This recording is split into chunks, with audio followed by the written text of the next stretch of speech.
अस्सलाम वालेकुम नाज़रीन, मैं आपकी मेज़बान खदीजा ताज और आप देख रहे हैं एनए हेल्थ। कोरोना वायरस और डेमेंशिया में मुमकिन ताल्लुक का इंकशाफ। ऑस्ट्रेलिया में होने वाली नई तहकीक के मुताबिक कोविड-19 और डेमेंशिया नामी असाबी बीमारी के दरमियान मुमकिन तौर पर एक ताल्लुक हो सकता है।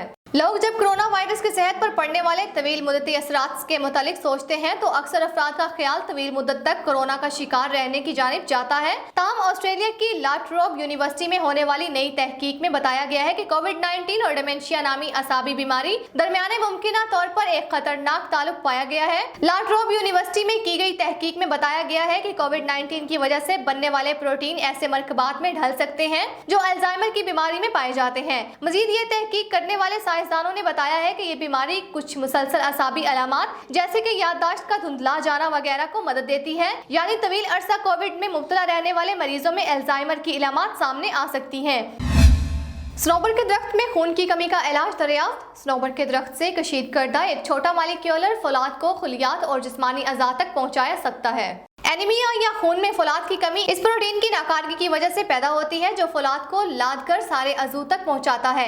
अब सनोबर के दरख्त से मिलने वाला एक सालमा बाज़ इक़साम के एनीमिया में मुफीद साबित हो सकता है। ये सालमा न सिर्फ जिगर में फौलाद के गैर मामूल अर्तकाज को कम कर सकता है बल्कि खून के सुर्ख खुलियात और अज़ा तक हेमोग्लोबिन भेजने में भी मदद कर सकता है। अमेरिका में जामे मिशिगन और इटली की मोडिना यूनिवर्सिटी के साइंसदानों के मुताबिक हेलोकेटियोल नामी एक सालमा दरियाफ्त किया है जो शिकस्ता फेरोपोर्टिन प्रोटीन की जगह लेकर फौलाद को एक से दूसरे मुकाम तक ले जाकर खून और फौलाद में कमी को पूरा कर सकता है। साइंसदानों ने इस ज़मन में चूहों पर तजर्बात किए तो इसके उम्मीद अफजा नताइज सामने आए हैं। वाज़ेह है कि फौलाद ले जाने वाला फेरोपोर्टिन प्रोटीन बाज़ जनियाती कैफियत या इन्फेक्शन की वजह से मुतासर हो जाता है और यूं एनीमिया का मुस्तकिल मर्ज लाहक हो जाता है, जबकि ये फौलाद जिगर में जमा होता रहता है और कई अमराज की वजह बन सकता है।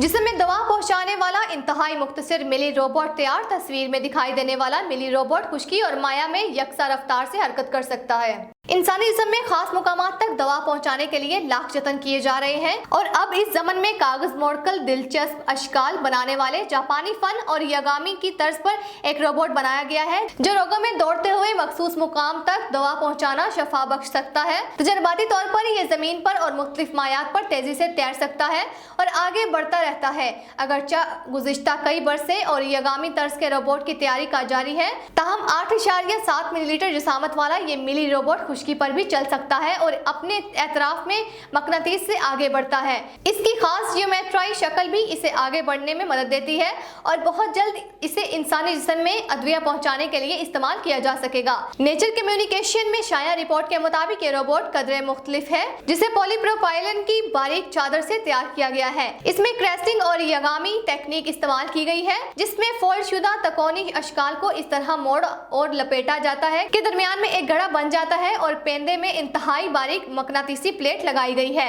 अपनी छोटी जिसामत के बावजूद ये पंपिंग की सलाहियत रखता है, यानी जिस्म में दवा भेजने की सलाहियत रखता है। ये रोबोट घमाव की वजह से ठोस अशिया जज़ब करने और आगे पहुंचाने की सलाहियत रखता है। मिली रोबोट स्टैनफोर्ड यूनिवर्सिटी के साइंसदानों ने तैयार किया है जिसे एक मुर्दा खंज पर आजमाया गया तो ये आंतों तक पहुंचा और वहां आजमाइशी दवा भी पहुंचाई। दिलचस्प बात यह है कि इसे एंडोस्कोपी और बायोप्सी के लिए भी इस्तेमाल किया जा सकता है।